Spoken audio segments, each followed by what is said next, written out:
On va aborder des sujets que j'ai déjà abordés avec vous, d'accord? Ouais. Comme ça, vous aurez un petit avantage sur les autres. Si vous vous souvenez de ce que vous avez dit à ce moment-là. Alors, une question sur laquelle notre ami a été assez brillant, donc je ne vais pas lui demander de nous souffler la réponse. Dans le système de la Ve République, est-ce qu'il y a un moyen d'avoir au gouvernement quelqu'un qui ne serait pas issu du vote populaire? Est-ce que c'est prévu dans le système de la Ve République? La différence, par exemple, de ce qui se passe en Angleterre, où automatiquement le Premier ministre est le chef du parti qui a la majorité. Alors, non, c'est pas la peine de répondre, parce que vous connaissez la réponse. Dans le système de la Ve République, oui, quel est l'élément qui permet, quelque part, d'introduire quelqu'un qui ne serait pas dépendant du vote populaire? Mais quelqu'un en tant que président, tu parles, ou non, Premier ministre? Mais justement, toute la question est là. Oui, parce que président, il faut qu'il soit élu. Absolument. Oui, mais voilà, pas le Premier ministre. Premier ministre, oui, le problème se pose et il y a des antécédents. Georges Pompidou. Ou bien plus tard, sous Giscard. Raymond Barre. Oui, oui. Donc c'est un point qu'on ne connaît pas De suffisamment la société civile, ils viennent de la société civile comme Non, moi. mais c'est des gens qui sont au-dessus ils ne dépendent pas. C'est pas alors c'est un peu le cas d'Édouard Philippe, mais pas vraiment, parce que il est quand même un élu, maire, etc. Même s'il il n'est pas le chef de la majorité, c'est encore une situation encore plus bancale. Alors la question qu'on a posée, c'était, vous savez qu'il est possible que par exemple De Gaulle ait souhaité le retour de la monarchie, d'une certaine manière. Ouais, on dit ça. Est-ce que le statut très particulier du Premier ministre en France ne permettait pas, d'une certaine manière, d'avoir un Premier ministre issu de la dynastie française? Et donc il aurait pu à ce moment. Donc ce bicéphalisme, qui est quand même l'élément qu'on met en avant, eh bien, il comporte. On a un bicéphalisme mais qui n'a pas été respecté, puisqu'on n'a pas. Vous savez, le grand problème de la Constitution de la République, c'est qu'il y a une différence entre les textes qui sont écrits et leur interprétation. Et ça a été aussi vrai pour la Troisième République. C'est-à-dire, il y a des lois qui sont là, mais qui ne sont pas appliquées. Sous la Troisième République, le droit de dissolution s'est perdu.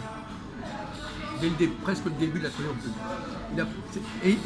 Et par exemple, la question des deux, on en a déjà parlé, les deux candidats au deuxième tour, ça n'a jamais été écrit comme ça sous la Cinquième République.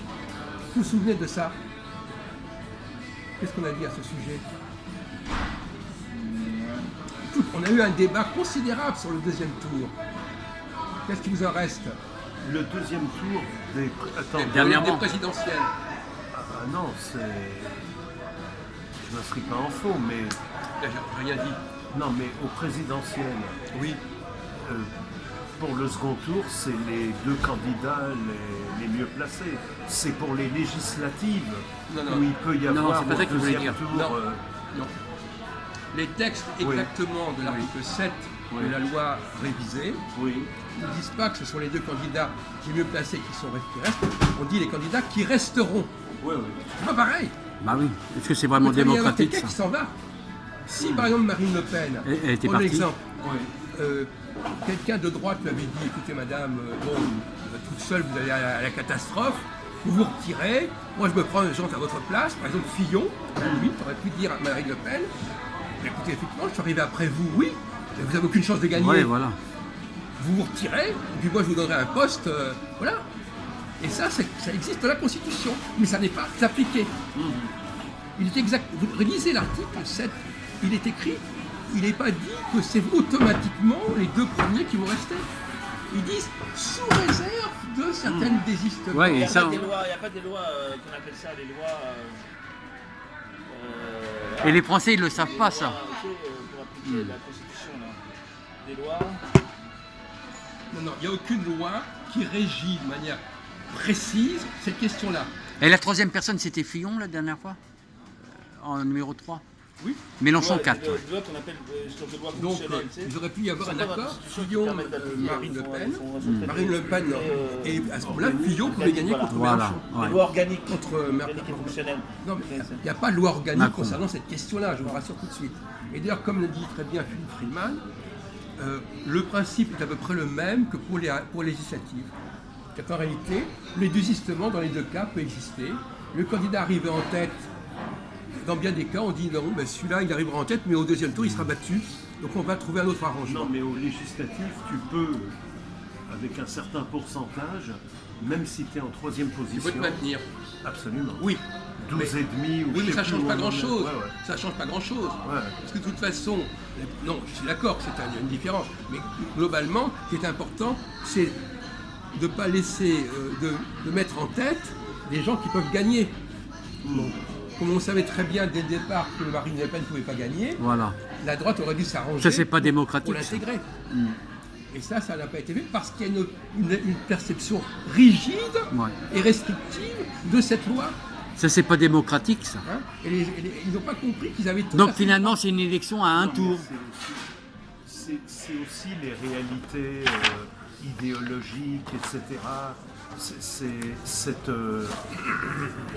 dichotomie qui existe, c'est-à-dire la droite dite républicaine, il y a un blocage par rapport au parti de Marine Le Pen. D'accord, mais on est d'accord. Oui, mais bon, c'est pas démocratique. À un moment, il y a eu localement une ouverture avant Noir là, et Lyon.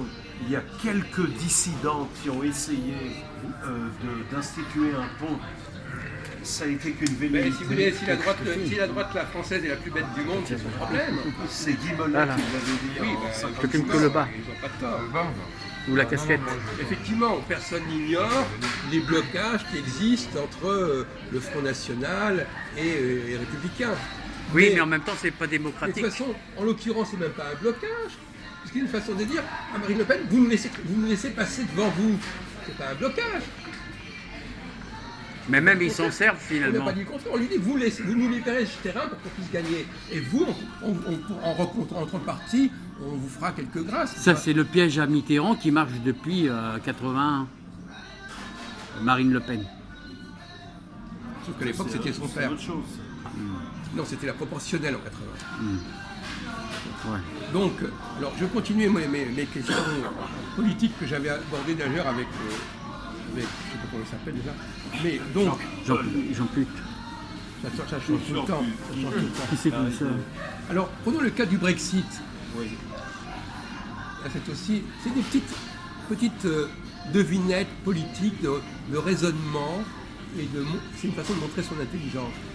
À votre avis, vous avez entendu parler que le Brexit a été refusé par la Chambre des communes. Donc, L'accord pour organiser ça, ouais.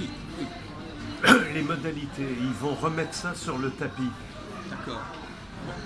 À votre avis, qu'est-ce qui a manqué? Quel est l'argument que Theresa May aurait pu apporter pour défendre cet accord et qu'elle n'a pas mis en évidence? Moi, je peux reprendre simplement l'argument qu'elle a utilisé Oui. d'une manière répétitive au cours des derniers mois.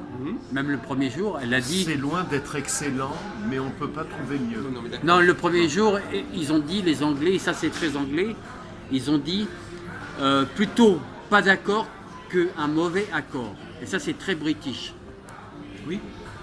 Mais il leur manque un problème, ils n'ont pas compris certaines choses, ces Anglais. Parce que, et c'est là que j'attendais votre intelligence, parce que, bon, les Européens proposent cet accord, ils le proposent. Maintenant, comment les Anglais vont le vivre, cet accord? Est-ce qu'ils ont des façons différentes de le vivre et de le faire accepter? Est-ce qu'ils ont une marge de manœuvre? Bah, s'ils se retirent déjà de l'Europe, c'est pour avoir une plus grande marge de manœuvre. S'ils sont contraints, c'est pas la peine qu'ils sortent à ce moment-là.